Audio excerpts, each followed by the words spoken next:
Hello guys, welcome back to my YouTube channel at Peace and Makeover. Today I'm joined by the Perseverance guys.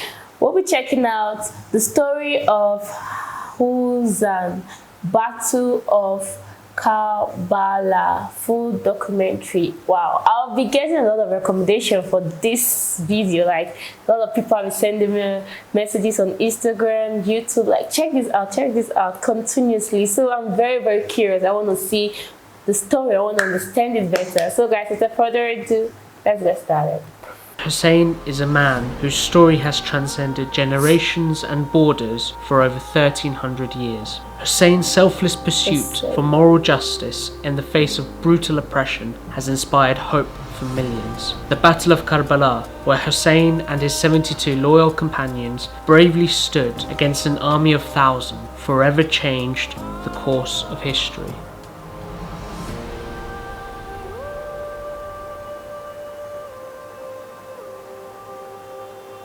Hussain was born in 626 AD in the city of Medina to the noble family of the Prophet Muhammad. He was raised by a family renowned for their honesty, compassion, and justice. He was revered and celebrated by people from different walks of life. Every lover of truth and every lover of justice loved Hussain alayhi salam. And this, no doubt, began way back while they were in the holy city of Medina. The values that he adopted as a child were the values that he learned as he grew up. And he grew up in the holiest of houses. He grew up with his grandfather, the Prophet. As a young child, Hussain witnessed his grandfather's struggle to establish a morally just and compassionate society. They embraced a very sincere life, a very humble life. They prioritized charity, giving, and working to improve the societies they were in. Arabian society was plagued by violence and corruption. Muhammad's rise and the advent of Islam eradicated much of this injustice, and the people had widely adopted a moral way of living. In 632 AD, the Prophet Muhammad passed away, devastating a young Hussain.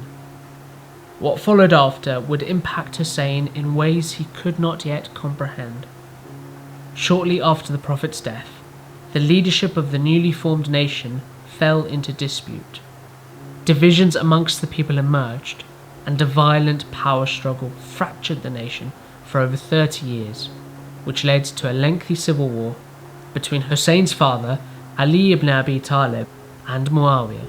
Muawiyah, who was originally from a tribe or clan which had in the early years opposed the Prophet's message and Islam, took power. Started off in his power base in Syria, in Damascus. Ali ibn Abi Talib was assassinated, and Muawiyah assumed full control. Choosing to avoid further conflict, Hussein's elder brother, Hussain, made a treaty with Muawiyah, which would prevent Muawiyah from passing on rule to his son, amongst other things.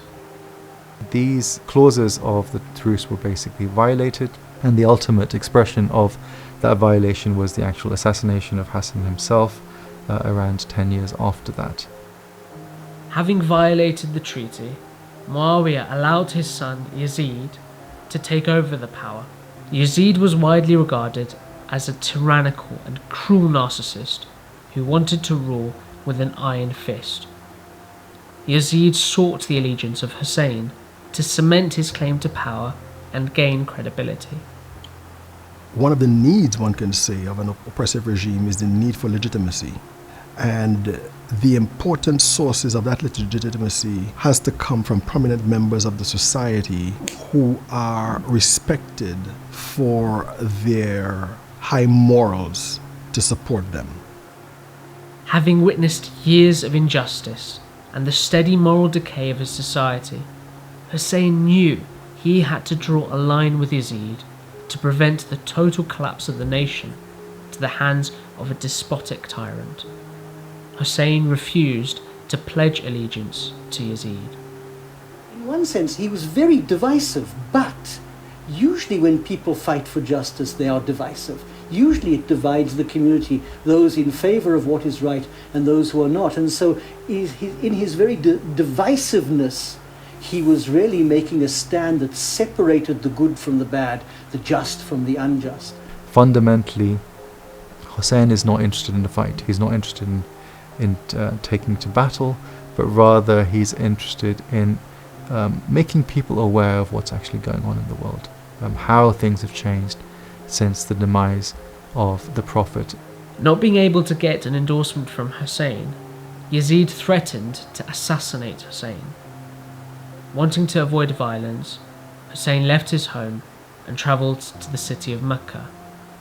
Here, Hussain sought to rally the people and delivered a passionate sermon rebuking the community leaders who had failed to stand against Yazid, saying, "You have taken lightly your duties as leaders. You have neglected the rights of the oppressed and the lowly, but have assiduously pursued what you regard as your personal rights." His moral justice was quite a simple issue. It was that we must be willing to take a stand and even die for what is right, that there can be no compromise. And I think it's that refusal to compromise, and he was made a number of offers by the people in power to compromise, to turn back, to try a different route. This refusal to compromise, even in the face of great personal danger, that for me is the key to the morality, the ethics of his justice. Most leaders, they will remain in their comfort zones and send their people to go and do the work. They will call for justice, but they will not be on the ground or in the field to promote justice. Imam al-Hussain did not do that. Imam al-Hussain alayhi salam led from front. Hussain had received hundreds of letters from the residents in the city of Kufa, present-day Iraq, pledging their support in the struggle against Yazid. As the threat of violence increased, Hussain departed from Mecca, along with his family and loyal companions, and began the long journey towards Kufa. When Yazid became aware of Hussain's intention, he dispatched a brutal governor to quash the dissent, but Hussain persisted with his movement eastward. As Hussain got closer to Kufa, he was intercepted by a battalion of Yazid's army, led by a commander called Hur. Hussain, his family and companions were prevented from going any further and were forced to stop in a dry desert land known as Karbala. Hur and his entourage of forces came. His horses and his soldiers were thirsty. Hussain offered them water. He did not say, "These people are here to monitor me and to make life difficult for me and to block my way." He gave them water. Hussain's selfless act of kindness was to be met in turn with a cruel response by Yazid's army, who proceeded to surround Hussein's camp and cut off the water supply. Hussain, his family, and small army of around 72 were left thirsty for 3 days in the blistering heat. Hussain said something which rings very true for the human condition. He said, "Human beings are slaves to the world. As long as our situation is fine, we have food, we have water, we have money, we have the basics, people will profess their beliefs, they will profess their religion on their tongues. But when people are tested, when people are tried, very few people remain who are sincere and devoted." On the eve of Ashura, Abu Abdullah gathered all his companions and he asked for the candle to be switched off. So it was put off. And he said to his companions, "I am the target, you are not the target. Why don't you go? And no blame on you." Each and every one of them stood up and pledged their allegiance to Abu Abdullah Hussain alayhi salam. As the sun dawned on what is known as the day of Ashura, Hussain and his brave army of 72 prepared to make their final stand of honour and dignity against an army of thousands. In a remarkable turn of events, Hur defected from Yazid's army, realising that he had made a terrible mistake, and pledged to fight alongside Hussain. Unafraid and fueled by belief in something greater, Hussain's companions fought relentlessly till their very end. Each of these members of his family went out one by one, often reciting extraordinary poetry and dying one by one in front of Al-Hussein, and all of them, as they went out to fight, claiming the reason why they were doing this, that it wasn't just because they liked him, but because they believed in his cause. In the heat of battle, and despite witnessing the horrific killing of his close friends, Hussain would be heard praying for his enemies, hoping they'd cease partaking in this atrocity. One after the other, Hussain's closest family members were slain in battle as they fought heroically, with each member of his family killed in front of him, including his beloved sons, nephews, and brother. Hussain would rush valiantly into the battlefield to aid them in their last moments. None was spared, not even Hussain's 6-month-old baby, Ali Asghar. Imam Hussain carried this young boy, placed him on his chest, and he walked to the battlefield. He looked at the camp of the enemies. He called out, "Am I the target or this infant? Why don't you give him water?" And this created a consternation in the opposing army. And when the leader, Omar ibn Sa'ad, saw that, he called out for them to silence Hussein's argument, meaning to kill that child. And so one very evil soldier, whose name was Hormala, took a 3-pointed arrow and fired at the child and ripped the child's neck apart in the arms of the father. He was now completely alone. Everyone else was gone except for the woman in the tents, and they were being threatened. And I think that in the end, it was his utter exhaustion from fighting almost single-handedly that helped to hasten his end, and the fact that he was now surrounded by a superior number. Up until the last breath he had, in the midst of all of this, he never lost hope. Some of the reports from the soldiers fighting against Hussain, when they saw him pass by in front of them on his horse fighting them, they said they never saw a person who had lost so much, his dear ones killed in front of him, facing insurmountable odds, covered with blood, but at the same time being so peaceful and so glorious. Carrying his lifeless infant alone, Hussain returned to his camp to bid a final farewell to the women and children of his family. Unbroken and unafraid, Hussain charged valiantly for the final time towards the enemy and fought majestically till eventually he fell from his horse. They started attacking him left and right. Arrows on his shoulders, arrows on his forehead, arrows on his back, until Abu Abdullah fell down. He was kicked left and right. And eventually, Shimmer sat on his chest.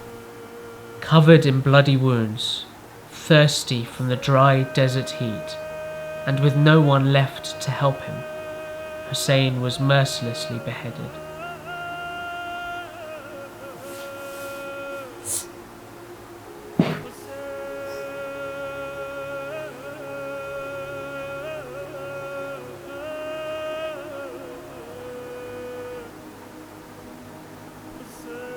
After the killing of Hussain, those who'd been killed were beheaded. The tents of the women were burnt. The women were taken as prisoners. The texts tell us that the women and the children were transported in a very brutal manner to the various leaders of the time, first of all to Kufa and then to Damascus, where they were humiliated and interrogated. But of course it is the lady Zainab who cannot be separated from her brother, who keeps all of this alive and begins to retell the tale. And so it's a terrible time, and it's the beginning of something absolutely wonderful. Following the tragic killing of Hussain, his sister Zainab carried the flag of Hussein's mission and became the moral support for the women and children who had been taken captive. Famously, when asked how she perceived what had transpired, she replied eloquently, "I saw nothing but beauty." She makes these two famous protests against the citizens of Kufa and then against Yazid. And she is famous that not only does she denounce his leadership and indict him as a person, but she also in those moments begins the story of Karbala and ensures at that moment that the story will never be forgotten and that the lessons of Karbala will never be forgotten. Zainab's fiery speech in the courtyards of Yazid sent shockwaves across the nation, as word spread of how Hussein and his small army were martyred in Karbala.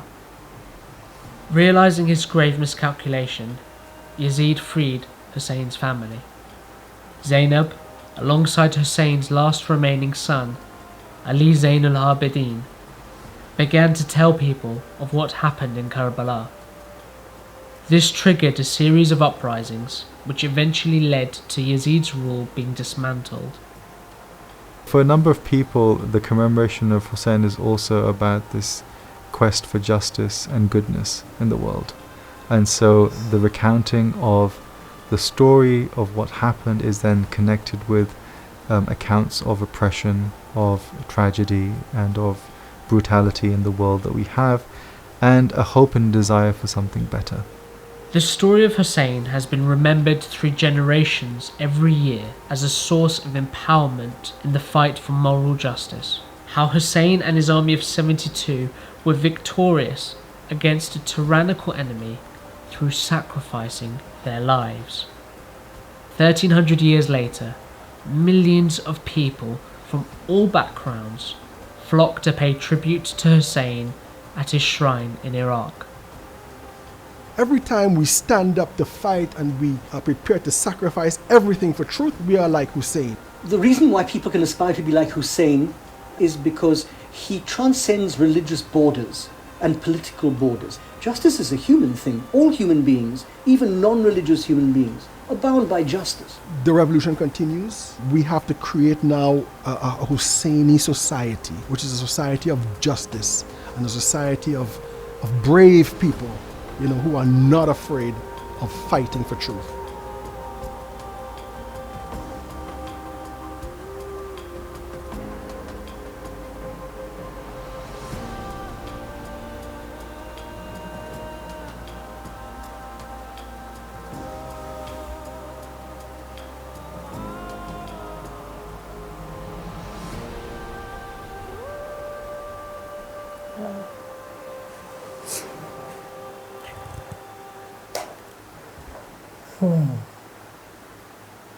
This is a very touching story. And now I know the story of Hussein. Now I know why they're always practicing they call it ritual every year of hitting the chest and this giving from tribute. that. Yeah. So it's an art of showing respect to Hussein. But it's very, very sad how they killed him and people around him. He's his child of 6 months too. It's brutal. Like don't they have conscience or feelings or 72 people, you guys and thousands, and they were brave enough to face you guys, and you guys, when the people who were fighting against them were not even shocked. It's not a fair fight, so you're not supposed to fight against them. Whenever you stand for the truth, people want to silence you every time. Yeah. So it's what is happening in the world is still happening now. Whenever you are trying to stand for the truth, this is the true part. Everyone sees you no, this guy is talking nonsense. We have to silence him before he influences other people to join him. This was emotional, and it was well spoken, and knowledgeable because now I know the story. Now I understand when they're coming from and the reason why they are practicing such acts every year. Now I get to understand it. I'm glad I was enlightened. Thanks for someone who recommended this video. Now I know why I found this video. Actually, check this video out. Check this video out. There's a reason why. This was nice and very, very touching. Like the story itself, it's very sad. Anyone who watches, most people are going to shed tears. It's touching. For someone to document this and write it down means it's really hurt the sister a lot and hurt the family a lot, because this is a story that people have to hear. Not just more people have to hear it, because injustice, people are always being silent for injustice every time. It's a touching story itself. For me, it's touching, and the message was well sent, which is nice. What do you think? Now I understand them better, understand the recitation, the poem that always reciting. And I feel injustice is something that been happening for a very long time, and I just pray that it comes to an end. I pray that people become just and become righteous, like just leave all those battles, the power that you want to take and oppress the just is unnecessary, because even if you're not punished here on earth, you're going to punish an afterlife. So I just feel we should all try to live in harmony. We should make sure that whatever we're doing, whatever step we're taking, we're not hurting someone else. Our actions is not going to be pain to another person. So we should all learn how to show love, because no matter the situation, killing a 6-month-old child, it's very devastating, it's unthinkable, because how would you even do that? Even to the extent they didn't even kill the women, they took them in. But you killed a 6-month-old child, like, how is your conscience? How are you feeling after doing that?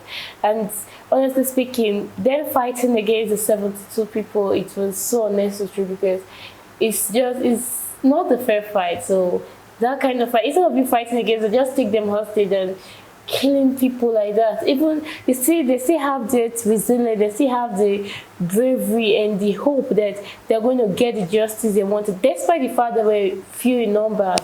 I really love their bravery, I love their confidence that they kept it on to the end. And I'm just happy that even after they lost their life, the justice still came, justice was still served, and that's the most important thing. The reason why they fought, they accomplished it. So despite everything, despite the killing and everything, justice was accomplished. And I'm so happy you guys kept on recommending this video for us. I learned a lot and I understand it better.